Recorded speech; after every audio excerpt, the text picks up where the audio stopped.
Hi நண்பர்களே, இன்றைக்கி onion pakoda எப்படி பண்ணுறதுன்னு பார்க்கலாம். அதுக்கு பார்த்திங்கன்னா, நான் மீடியம் சைஸ் வெங்காயம் ஒரு 2 எடுத்திருக்கேன். அதுக்கப்புறம் 3 பச்சை மிளகா. அதுக்கப்புறம் இதுக்கு தேவையானது சோம்பு 1 ஸ்பூன், கடலை மாவு, அதுக்கப்புறம் பச்சரிசி. இப்போ எப்படி செய்கிறதுன்னு பார்க்கலாம். ஃபஸ்ட்டு அதுக்கு வெங்காயத்தை இந்த மாதிரி ஸ்லைஸாக வெட்டி எடுத்துக்கலாம். அதுக்கப்புறம் பச்சை மிளகாவையும் வெட்டி எடுத்துக்கலாம். பச்சை மிளகா பார்த்திங்கன்னா 4ஆக கீறிட்டு அதை நான் சைஸ் காட்டுறேன், அந்த சைஸில் வெட்டி எடுத்துக்கணும். ஃபஸ்ட்டு வெங்காயத்தை வெட்டி முடிச்சுட்டு அதுக்கப்புறம் அதை கட் பண்ணலாம். ரொம்ப ஒல்லியாகவும் வெட்டிடக்கூடாது, ரொம்ப தடியாகவும் வெட்டிடக்கூடாது. மீடியமாக இந்த மாதிரி வெட்டி எடுக்கணும். நம்ம தயிர் பச்சடிக்கு ஆட் பண்ணுற மாதிரி வெட்டினா போதும். அதுக்கப்புறம் இந்த மாதிரி உதுத்து விட்டுக்கணும். அதுக்கப்புறம் பச்சை மிளகாவை பார்த்திங்கன்னா 4ஆக கீறிக்கணும். ஃபஸ்ட்டு 4ஆக கீறிட்டு இந்த சைஸில் வெட்டி எடுத்துக்கணும். இங்கே பாருங்கள், இந்த மாதிரி தான்.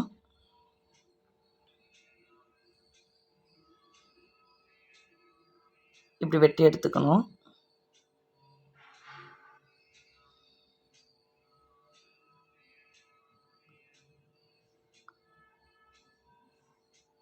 அதுக்கப்புறம் ஒரு கொத்து 2 கொத்து கருவேப்பிலை, அதுக்கப்புறம் கொத்தமல்லி. கொத்தமல்லி கொஞ்சம் தாராளமாக இருந்தாலும் ஒன்றும் பிரச்சனை இல்லை, ஒன்றும் தெரியாது. அது இந்த மாதிரி ஒட்டிகிட்ருக்கு, பிரிக்க வரல அப்படின்னா நுனியை வெட்டிட்டு கூட பண்ணிக்கோங்க. ஆனால் எல்லா வெங்காயமும் உதிரியாக இருந்தால் தான் நம்மளுக்கு அது கரெக்டாக வரும். நான் இன்றைக்கி மிக்ஸ் பண்ணுறதுக்கு கொஞ்சம் சின்ன பவுலாக எடுத்துக்கிட்டேன். நீங்கள் மிக்ஸ் பண்ணுறதுக்கு கொஞ்சம் தாராளமாக கொஞ்சம் பெரிய பவுலாகவே எடுத்துக்கோங்க. ஸோ உங்களுக்கு மிக்சிங் நல்லா வரும். இதை பவுலில் மாற்றிக்கலாம். பவுலில் ட்ரான்ஸ்ஃபர் பண்ணிக்கலாம். பண்ணிவிட்டு இதோ கொத்தமல்லி கட் பண்ணி போட்டுக்கிறேன். பாருங்கள், இந்த மாதிரி தான். அப்புறம் கருவேப்பிலை 2 கொத்து போட்டுக்கலாம்.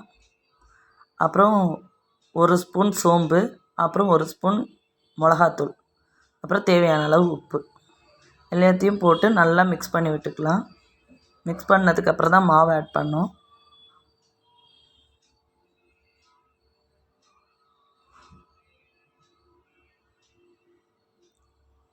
ஒரு கப்பு மாவு ஆட் பண்ணிக்கேன், கடலை மாவு.